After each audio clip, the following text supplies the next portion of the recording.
আসসালামু আলাইকুম বন্ধুরা, কেমন আছেন? আশা করি ভালো আছেন। আজকে আবার আপনাদের সামনে একটি নতুন ফল সম্বন্ধে জানানোর জন্য এসেছি, যার নাম তাল। তাল সবাই চিনেন।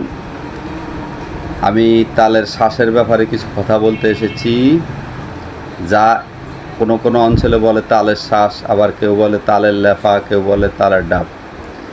এটি সাধারণত মৌসুম ছাড়া পাওয়া যায় না সারা বছর। এতে কমপ্লেক্স ভিটামিন যাহা বলি আমরা তা বিদ্যমান। এতে শর্করা, আমিষ, চর্বি, এছাড়া ফাইবার আছে।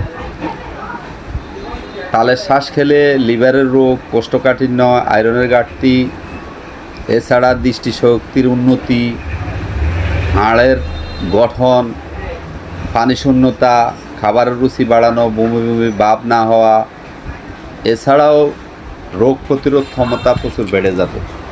কিন্তু যাদের অতিরিক্ত ঠান্ডা আছে, পেটের সমস্যা থাকে সব সময়, তারা তালের শ্বাস না খাওয়াই ভালো। এতে ডায়রিয়া অথবা পেট ফাঁপা হয়ে যেতে পারে। বন্ধুরা, ভিডিওটি যদি ভালো লাগে তাহলে একটি কমেন্টস এবং একটি শেয়ার করুন। আল্লাহ হাফেজ। আবার দেখা হবে নতুন কিছু নিয়ে।